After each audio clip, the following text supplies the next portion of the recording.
वर्तमान में चाहे घरों में क्लेश बन रहे हों, आपत्तियां, विपत्तियां, बीमारियां, धन की तंगी, लड़ाई झगड़े, इन सब का एक कारण यह भी है कि आपके घरों में मासिक धर्म का पालन नहीं हो रहा। ध्यान रखिए, आज पाश्चात्य संस्कृति के प्रभाव के कारण जो आपने मासिक धर्म को सामान्य मान लिया, यह सबसे बड़ी आपकी गलती है। हमारे जैन दर्शन में ही नहीं बल्कि वैष्णव धर्म में देख लें, मुस्लिम धर्म में देख लें, और तो क्या विदेशों में भी अगर आप जाकर के देख लें तो मासिक धर्म का पालन किया जाता है। बतलाते हैं कि इन दिनों में महिलाओं के शरीर से मोनोपॉक्सिन और गिनोकोलिन नामक जहर ग्रंथि निकलती है, जिसके कारण अनेक बीमारियां उसके लिए हो सकती हैं जो इनका स्पर्श करते हैं, अथवा जो मासिक धर्म से युक्त हैं ऐसी महिलाएं अगर अन्य वस्तुओं को स्पर्श करती हैं और सामान्य व्यक्ति ऐसी सामग्री को स्पर्श करते हैं तो उनको भी इस प्रकार की बीमारियां हो सकती हैं। इसके बारे में शोध खोज जब की गई तो अमेरिका के प्रसिद्ध जॉब हॉपकिंस नामक यूनिवर्सिटी में वैज्ञानिकों ने इस बात का निष्कर्ष निकाला कि प्रत्येक मासिक धर्म से युक्त महिलाओं के शरीर से जो जहर ग्रंथि निकलती है वह अन्य व्यक्तियों के लिए और वातावरण को भी अशुद्ध कर देती है। यही कारण है कि हमारे जैन दर्शन में मासिक धर्म के पालन का प्रावधान कहा गया है। अगर आप देखें, सामान्य दृष्टि से भी देखें तो भी ऐसी महिलाओं की परछाई भी अगर पापड़ बड़ी में पड़ जाती है तो वह भी लाल पड़ जाते हैं। छोटे छोटे पौधों में अगर पड़ जाए तो वह पौधे सूख करके खत्म हो जाते हैं।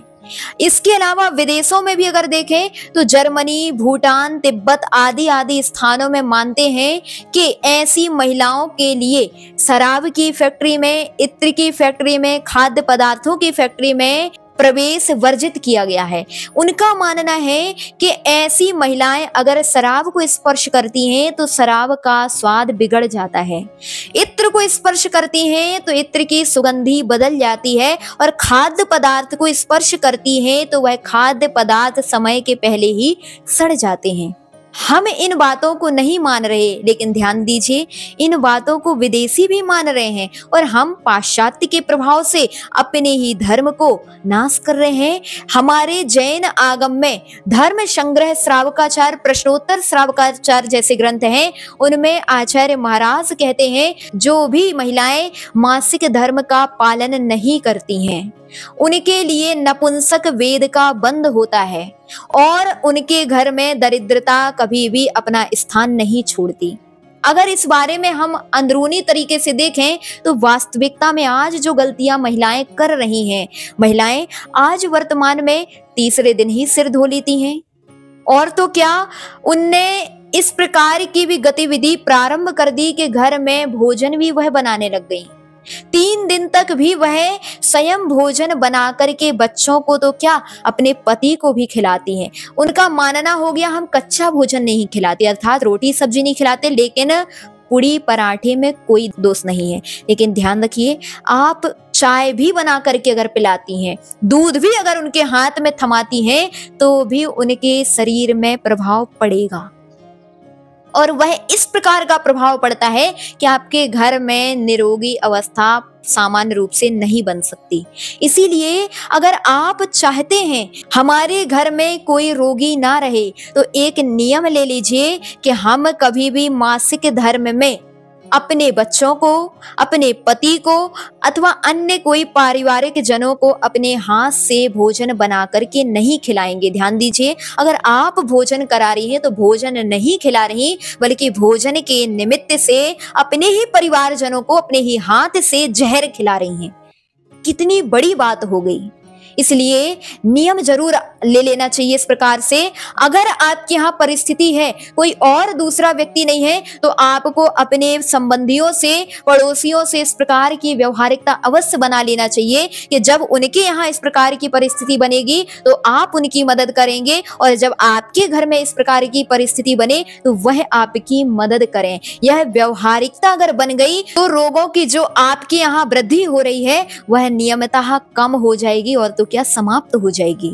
आज वर्तमान में जो महिलाएं कई ऐसी भी हैं जो तीसरे दिन ही सिर धो लेती हैं, और अधिकांशतः हम लोगों ने देखा कि उनका मानना है कि तीसरा दिन हो गया अब तो हम शुद्ध हैं। लेकिन ध्यान रखिए, आगम ग्रंथों में कहा गया है कि महिलाएं 3 दिन के बाद चौथे दिन पूर्ण रूपेण शुद्धि के उपरांत ही घर का भोजन बनाने के लिए शुद्ध हैं। 5वें दिन से पूजन आदि करने के लिए शुद्ध हैं, अगर उनकी शुद्धि 24 घंटे की है तो। इसका तात्पर्य कि अगर आप 3 दिन में तीसरे दिन ही अगर सिर धो लेते हैं तो आपको वैसा ही पाप का अर्जन होता है जैसे कि दूसरे दिन कोई वस्तु स्पर्श करने में, भोजन बनाने में आपको पाप लगेगा, वैसे ही तीसरे दिन भी अगर आप सिर धो करके वस्तुओं को स्पर्श करती हैं तो भी आपको वैसा ही पाप लगेगा। हमारे यहाँ कहा पहले दिन मासिक धर्म वाली स्त्री चांडालनी है, दूसरे दिन पाप भक्षणी है और तीसरे दिन धोबिनी है। ऐसे शब्दों का प्रयोग हमारे यहाँ मासिक धर्म वाली महिलाओं के लिए किया गया है। अतः अभी तक हम गलती करते रहे कि तीसरे दिन ही आपने सिर धो लिया अर्थात स्नान कर लिया और सारी सामग्रियां स्पर्श करने लगी। कभी अब पुनः ये गलती ना करें, क्योंकि आप अगर इस प्रकार की गलती करती हैं तो दूसरों का बुरा नहीं होता बल्कि आपका स्वयं का ही बुरा होता है।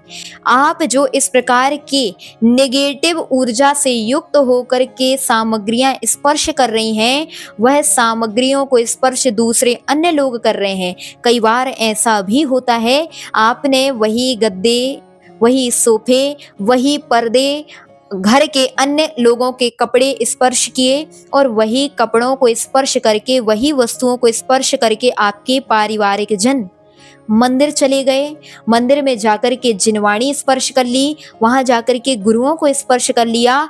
ध्यान दीजिए, उनको तो मालूम नहीं है, लेकिन उनके निमित्त से आपने असाता वेदनीय कर्म का आश्रय कर लिया। आचार्य महाराज प्रश्नोत्तर श्रावकाचार्य ग्रंथ में लिखते हैं, ऐसे जीव नपुंसक वेद का बंद करते हैं। अगर आप नपुंसक बनना चाहते हैं, अगले भव में इस प्रकार तीव्र दुखों को भोगना चाहते हैं, और तो क्या वह जीव इस भव में भी अनेक अनेक प्रकार से असाता वेदनीय कर्म का आश्रय करने के कारण विशेष रूप से दुखों को प्राप्त करता है। अगर आप इस प्रकार के दुखों को प्राप्त करना चाहते हैं तो अवश्य ही इस प्रकार की गलतियां करें। लेकिन अगर आप समझदार हैं, विवेकवान हैं, तो कभी भी इस प्रकार की गलतियां ना करें।